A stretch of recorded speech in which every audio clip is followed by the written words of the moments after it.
स्वागत है इस एक्सप्लेनर में। अक्सर ऐसा लगता है ना कि गणित सिर्फ नंबरों और कैलकुलेशंस का एक उलझा हुआ जाल है, लेकिन असल में ये पूरी की पूरी एक भाषा है, बिल्कुल हमारी आम बोलचाल की तरह, जिसके अपने सख्त नियम और एक बेहद सटीक डिक्शनरी होती है। चलिए आज इसी दिलचस्प दुनिया में गहराई से उतरते हैं।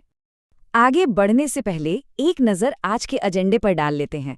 शुरुआत करेंगे गणित के नियमों से, फिर देखेंगे दो का नियम, उसके बाद विजातीय पद यानी अनलाइक टर्म्स को डिकोड करेंगे और आखिर में बहुपदों या पॉलिनोमियल्स की परिभाषा पर चर्चा करेंगे। तो सबसे पहले बात करते हैं गणित के नियमों की, जिसे हम आसानी से संख्याओं का व्याकरण भी कह सकते हैं। और इस व्याकरण को अच्छे से समझने के लिए दो का नियम एक बहुत ही बेहतरीन और जानी पहचानी नींव की तरह काम करता है।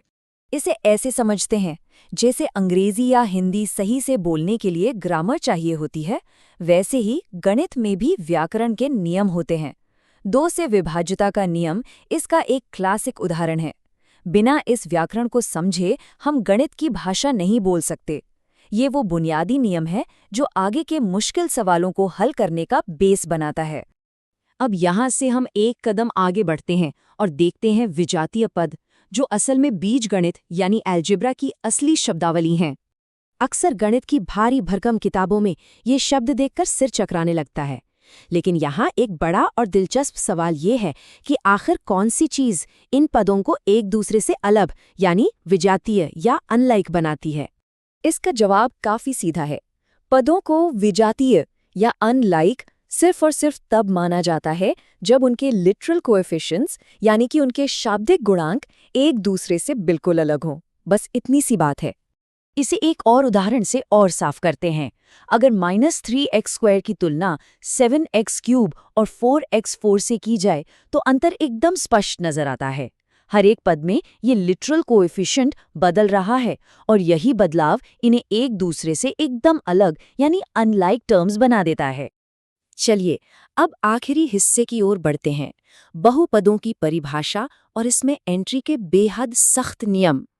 अनलाइक टर्म्स का फंडा क्लियर होने के बाद जो अगली चीज सामने आती है वो है पॉलिनोमियल्स, जिन्हें हम बहुपद कहते हैं।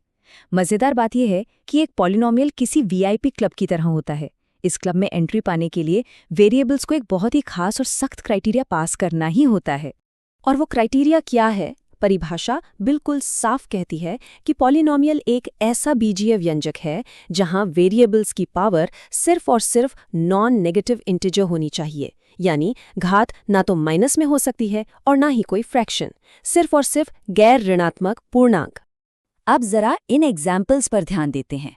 यहाँ सबसे शानदार बात यह है कि ये सारे के सारे उस नॉन नेगेटिव इंटीजर पावर वाले नियम को 100% फॉलो कर रहे हैं। फिर चाहे एक्सप्रेशन में x का इस्तेमाल हुआ हो, y का या फिर z का, नियम सबके लिए एक ही रहता है। इसमें कोई समझौता नहीं होता। तो घुमा फिराकर बात उसी एक सख्त और सॉलिड नियम पर टिकती है कि वेरिएबल्स की पावर नॉन नेगेटिव इंटीजर ही होनी चाहिए। सच कहें तो यही वो इकलौता फिल्टर है जो एक असली पॉलिनोमियल को किसी भी दूसरे सामान्य बीजीय व्यंजक से पूरी तरह अलग कर देता है।